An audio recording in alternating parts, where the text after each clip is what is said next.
Hey everyone, I know it's been so long since I've uploaded a video last. It's been about a year and it's been about 4 or 5 years since I've uploaded anything about cosmetology. Somebody reached out to me about doing an update, so I'm here to give y'all an update about what's been going on with me as far as cosmetology goes. So if you want to hear about what's been up, just keep watching. Alright, so if you see me looking down, I just have a sheet of paper just with some things on it just to kind of talk about. So when it comes to cosmetology, what have I been up to? So I started cosmetology school in 2015. I completed cosmetology school in 2016 in September. When it comes to my state boards, I had actually set for my theory and my practical before I graduated. So I was licensed technically before I graduated cosmetology school. So that would be my recommendation to anyone, is if you can have your ducks in a row so that at the end you can go ahead and take your theory exam and then your practical exam, which is the hands-on part. So you can go ahead and get that out of the way and you can be licensed when you graduate. So September 6th, I believe, is my anniversary for graduating cosmetology school. So, and I passed my boards with 90s and above. I believe I had like a 92 and a 96, I want to say. So theory wasn't too bad. Practical, I was just so nervous because you have a person monitoring you, make sure that your technique is correct. And so that was kind of nerve-wracking, but you know, I thought you just never know. I just didn't think I did too well, but making an A was amazing to me. And yeah, so I got through that part. So yes, so I was licensed before I graduated, and yeah, so it just kind of took off from there. So after I graduated, I went right into a salon. Now, cosmetology is a secondary career for me. My first career is in healthcare. I am a medical assistant. I have been a medical assistant for 9 years now. And at the time, I was working at a doctor's office. So I was doing night classes. I would go to work during the daytime, and then I would go to class 5:30 to 9:30 at night. And that was an 18-month program that I went to. So after I graduated, I went into a salon, and I was usually doing afternoons, maybe sometimes, and then I was also doing weekends. So when I started out, I didn't have clients. So what I did, or what the person over the salon recommended that I do, she recommended that I do free services. And so that's what I would do. I would post on my Facebook. I would post in the wanted type free things on Facebook that you can like advertise appointments, or you can advertise items for sale. So that's what I would do. I would advertise free services, and it would usually be like a wash and a washing style, or like a washing set, or I would just do like low on color, or I would do low on relaxer. So I would basically kind of like chop my prices up just to kind of get some people in the door. So I think the best Saturday that I had, I did like 6 clients for free, which means I didn't charge them anything for their service. Their charge was me doing before and after pictures. So my charge was just pictures in a sense. So I did free services, I took my before and after pictures, and then they were able to tip me. So 6 clients, not charging them, only wanted my pictures to build up my portfolio, and I walked away with $120 that day. And so, you know, I started doing clients, and I was doing color. I love color. I love color. Color is my thing. I love doing new color. So yeah, I really enjoyed doing that. But what happened was, because I'm no longer in a salon. So what happened was, I found out I was pregnant. So I worked for quite a while until I could not bend over the sink. And so I was in the salon, I was working, but I was pregnant, and it was just too hard. I had already had a son, so this was my second child, and it was a little too hard to juggle being in the salon and working full-time and already having a son. So it was just too much. So once I got to about 8 months, I stopped going to the salon, and I was just working at my regular job, and I worked up until I had my daughter, and she's 3 now. So I worked up until I had her, and then after I had her, I was just in a salon periodically. Like I would go in for like just a haircut, or I would go in just for like a wash, blowout, flat iron style. Like I was just going in periodically and not really staying in there like I would like all day Saturday.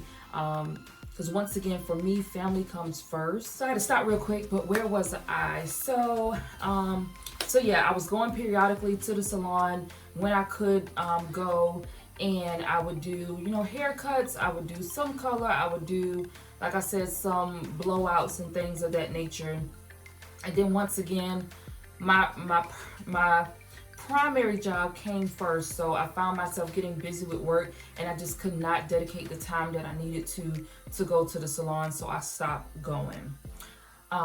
I did not stop cosmetology altogether. I just stopped doing clients.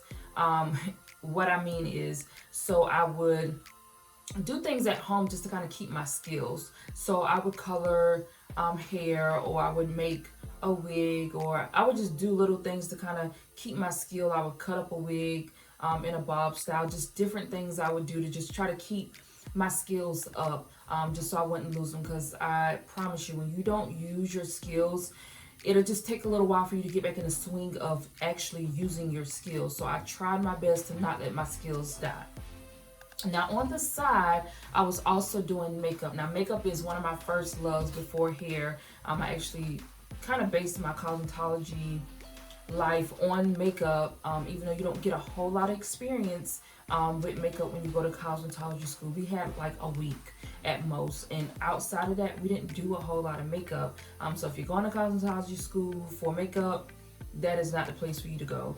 You will not get a whole lot. I mean, unless your curriculum at your school is different. My school just was not like that. We hit on it for about a week, and then that was just a done deal. So in my state, in South Carolina, you have to get CEUs, 6 CEUs every year, 12 CEUs every 2 years. You recertify every 2 years. This is my 4th year being licensed, so this year is certification year. I actually went and did CEUs, and I didn't really have to do them, but you want to kind of keep your skills up. I can't go to classes as much as I would like to. Once again, cosmetology is secondary for me, so I dedicate a lot of my time to healthcare, just because that is my primary job. Right now, I am not in a doctor's office. I actually stopped doing that because I'm back in school, trying to pursue a career in nursing. So right now, I am a instructor at the school that I'm actually going to. So yeah, cosmetology has kind of taken a back seat to my life because other things have been going on since I got my license that I hadn't anticipated on happening, but that's just the way life is sometimes. There are things that's going to happen that you don't really anticipate will happen, but you kind of have to adapt to the change and keep going. So right now, today, the things that I do as far as cosmetology are non-salon related. So I do makeup. I'm a freelance makeup artist, so I do that extra. So I would do that on the weekends or in the afternoons, like if somebody needs makeup for like a dinner or something like that. Like I'm usually doing makeup, or I'll do a wedding, or I'll do something if you need like photos done. So I kind of freelance some makeup, but I'm not in a salon every day, or I'm not in a salon on the weekends. I do make wigs on the side. I offer one-on-one classes for makeup. I'll teach makeup classes. So once again, makeup has always been my love outside of hair, but periodically I'll braid my hair, I'll braid my sister's hair, I'll clip my mother's ends of her hair when need be. Like I'll do things like that, but I'm not in a salon doing hair.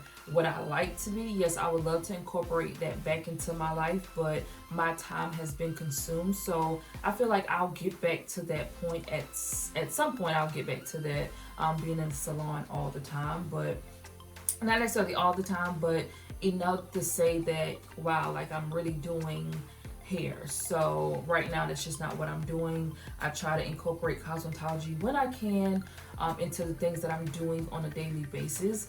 Once again, I have 2 children with COVID going on. They have been home since March. It is now July. Ooh, I was about to say July. It is now August, about to be September.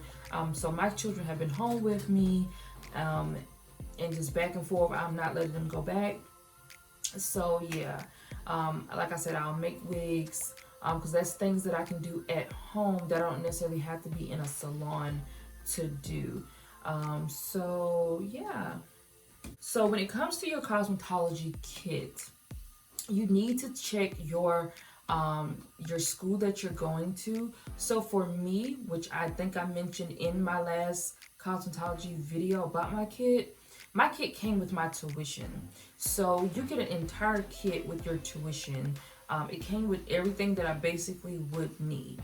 Now, I would not suggest that you buy a ton of stuff unless you know exactly what's going to be in your kit that your school is giving you, and you know that you may want some other things. The one thing I did buy more of are like clips, combs. I mean, you could really never have enough clips and combs. I mean, because when you're dropping them and things, like, you're going to need a ton of combs and clips. You just are. There's no way of getting around it. You will need a ton of clips and combs. Now, the person asked me about getting kits off Amazon. I have never personally ordered kits off Amazon. I did go on Amazon and look at them. My cosmetology kit was way bigger than that. It came with way more stuff than that. It came with a case, it came with combs, clips, rollers, rods. It came with my clippers, my trimmers, the guards. It came with all my mannequins. It came with my iPad. Of course, all my books and things were included in that. So once again, check your school to make sure that you don't overbuy, because if they're already charging you for a kit, you buy a kit, like, that's just going to be too much stuff, and then you have to be able to carry that stuff. So you have to prioritize and make your kit work for you, because if not, you will have an abundance of stuff that you just don't need. You don't need a ton of mannequins to go to school. Now, I would recommend that you take the mannequins that are giving to you, because I'm sure they're teaching based off those mannequins. But for the most part, you may want to just have those mannequins at home to maybe practice on. But for the most part, I didn't buy any extra mannequin heads. When I got done with school, I just chopped them up just for practice. One of the mannequins, the male mannequin that I have, that's the mannequin I actually used to make my wigs on, because he had the roundest head, the rounder head out of all of them. So yeah, I kind of use him to make my wigs on. But yeah, I recommend maybe buying some extra combs and clips, but I do not recommend that you buy like a whole cosmetology kit, because I mean, those kits are like $200 plus on Amazon. But once again, check with your school. If your school is not in session, I would recommend you calling or going to their website to see if they give any information. But once again, if not, a lot of people, even though the places aren't open, they are, accepting calls and emails remotely. So I would recommend that you go call them and say, hey, I want to come, and I may want to go ahead and buy some things for my kit, but I want to see with you all what you all offered. Do you offer a kit? What's in your kit? Can you email me any information about it? And to see if your school can give you any type of information about what's been going on as far as what's inside the kit or what you will get in your kit. And then you can go from there. And once again, if you all really have a lot of questions about it, you can always just email me or comment down below. I will respond back to you. If you figure out, okay, these are the things that I'll have, what do you think I could, use extra of? And I will definitely get back to you. Now, the other thing that they had a question about was COVID, how, the salons with COVID and things. Now, once again, I'm not in a salon, but I still get updates from LRR as far as regulations from OSHA and different things like that. Before COVID came about, they had already switched to, you can't use capes, the same cape on every client. You have to change your cape out every time. Well, that just went hand in hand with COVID. So no using the same cape. And now these are South Carolina rules. I don't know, if you're from a different state, I'm not sure what they're doing. I'm pretty sure people are probably doing the same type of thing. But don't quote me based on where you live at if it's not South Carolina. So I know that they have to change capes in between each patient. In between each client. You can't use the same cape. Of course, fresh towels. I know that they're recommending or requiring that people have face coverings, that you have sanitizer, that you're sanitizing your equipment, that you put up signs, of course, saying that, you know, you have to have a face covering to enter, you know, practice social distancing in the waiting rooms or the waiting areas that you have your clients. Or the other recommendation was that they just sit in their cars until their appointment, and then you let them know that they can come in at that time of their appointment. Of course, wiping down your stations, keeping everything disinfected, making sure that things sit for the proper amount of time to make sure, you know, that things are, like I said, getting disinfected. So you can read on the back of most containers, and they'll tell you to clean, to disinfect, to sanitize, and then you follow it according to the time frame that they give you. A lot of times clean is just spray and wipe. Disinfect may be spray, let it sit for 10 minutes and then wipe, or let air dry, or you can do sanitize, where you may have to soak something or soak your products in it for a little while and then take it out, let that stuff air dry. So when I was in the salon, I had a container and it said soiled, or I think it might have said like dirty tools. And so those tools that I would use, I would just put in my container, put a lid on it, and I would slide it into my cabinet so that I could go ahead and clean my station, especially if I had clients back to back. I would just go ahead and put that stuff in that container, and then at the end of me being in the salon that day, I would go through, I would take everything out, let everything soak while I clean up my station, sweep around my station, pick up all the hair, clean up my chair really well. So yeah, so basically, I mean, I think I covered everything. Oh, the other thing they wanted to know was about my shears. So once again, my shears, I got 2 sets of shears when it came to my kit. I got one from American Crew, and I got Shark Shears. So those were the 2 that we got from school. Now let me not tell that story. Those might not have been American Crew shears, but they came when I got my American Crew stuff, because that was the male-based company that my school was working with. We did Redken, we did Design Essentials, and we did American Crew, which I love all those products. I have not found anything from any of those lines that I have not liked. So yeah, Shark Shears were definitely one that I love. They came with the little grips that you could add in if your fingers were too small for the inside. You can add in extra inserts to make sure that your fingers were not slipping in and out. It came with oil to make sure everything was moving good. It came with like a CD or DVD rather, how to use your shears. So yeah, like I really loved my kit. Like I said, it also came with an iPad to go on Pinterest or to keep up with your portfolio, be able to show clients pictures of things that you've done. So for the most part, my kit came with everything that I needed. But once again, once you get out onto the floor, because it'll be a little while, you do your theory first, and then you transit. Well, at least for me, we did theory first, which means you do the book work of cosmetology school first, because you have to have a good foundation before they're just going to stick you with clients to service. So you're going to do theory first, and then after theory we moved into upper level of theory with some type of client interaction. But we did haircuts and things in that class, and then you moved out onto the floor where you were actually servicing clients. And so yeah, so I would go during the week, like I said, 5:30 to 9:30, because I was doing night classes, and then I would come home sometimes on the weekends just to get extra practice with customers. And I loved it. Like I loved cosmetology school. I don't think there was anything about cosmetology school that I didn't really care for. We did nails, we did pedicures, we did facials, we did eyebrows, we did everything. There was nothing besides like waxing. Well, waxing below the neck we did not do, of course, but waxing upper lip, chin, eyebrows. So we kind of did all of that, and I really enjoyed cosmetology school. I can't really think of anything else to tell you. I did keep my exam book, and I did keep my textbook. I know things will change. We used My Lady. Things will change, but for the most part, I kept that book just in case I ever needed to go back and have a refresher about, you know, color theory, which is a big know your color theory. So yeah, if y'all have any other questions, just please comment down below. Let me know if you have any type of question about anything, or if I didn't cover something, say, hey, do you mind uploading another video with addressing these things. I honestly don't mind doing it. It's just been a little while. It's just not as easy to record videos. Like I said, I have a 3-year-old and an 8-year-old, so I'm always doing something.